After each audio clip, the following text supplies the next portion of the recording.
নেতাজি সুভাষচন্দ্র বসুর স্মৃতি আগড়ে আজও পূর্ব বর্ধমানের কালনার জ্ঞানানন্দ মঠ। আর পাঁচটা মঠের থেকে এই মঠ এলাকাবাসী শুধু নয়, গোটা পশ্চিমবঙ্গবাসীর কাছে অত্যন্ত তাৎপর্যপূর্ণ। ঐতিহাসিক গুরুত্বও যথেষ্ট এই মঠের।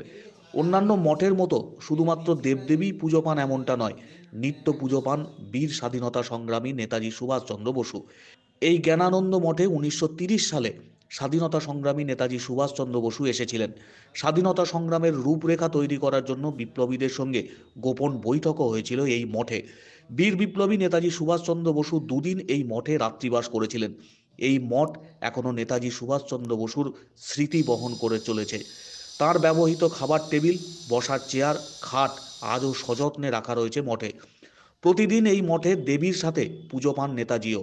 মঠের মহারাজ নিত্য প্রেমানন্দ অবধূত জানিয়েছেন, নেতাজির ব্যবহৃত জিনিসপত্রগুলো দিয়ে এখানে আগামী দিনে একটি মিউজিয়াম গড়ে তোলার ইচ্ছে রয়েছে।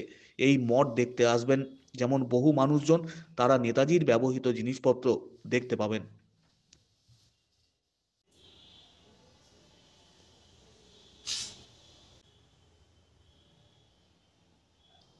নেতাজি সুভাষচন্দ্র বসু এখানে এসেছিলেন 1930 খ্রিস্টাব্দে। আসার কারণ হচ্ছে এই জ্ঞানানন্দ আশ্রমের যিনি প্রতিষ্ঠাতা নিত্য গৌরবানন্দ অবধূত মহারাজ, তিনি প্রথম জীবনে স্বাধীনতা সংগ্রামী ছিলেন। পরবর্তীকালে তিনি এখানে এসে আশ্রম করেন এবং যখন নেতাজি বুঝতে পারেন যে ওইখানে আছে, তখন নেতাজি একদিন গভীর রাত্রে 1930 খ্রিস্টাব্দে এসেছিলেন এবং দুদিন দুরাত্রি এখানে কাটিয়ে যান এই ঘরে। এবং সেই ঘরে আমরা ব্যবহৃত জিনিসপত্রের মধ্যে টেবিল, চেয়ার এবং যেখানে উনি বিশ্রাম করেছিলেন সে খাটটা আমরা সযত্নে রেখেছি।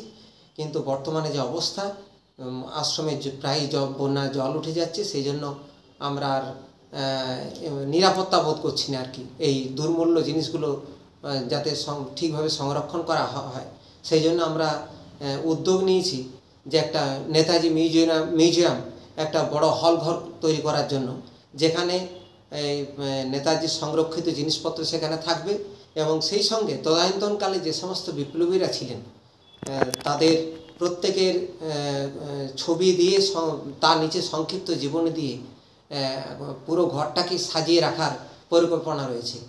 তা উদ্দেশ্য এই, যাতে এই পবিত্র ভূমিতে দর্শনার্থীরা এসে তারা একটু শান্তি পান এবং দর্শন করে আনন্দ অনুভব করেন, এইটাই আর কি। নেতাজি এসেছিলেন তার কারণ তদানীন্তনকালে যে স্বাধীনতা সংগ্রামের যে রূপরেখা, সেইটাকে পরিকল্পনা করার জন্যেই মহারাজ তথা স্বামী নিত্য গৌরবানন্দ অবধূত মহারাজের সঙ্গে সেই প্রসঙ্গে আলোচনা করার জন্য এখানে এসেছিলেন।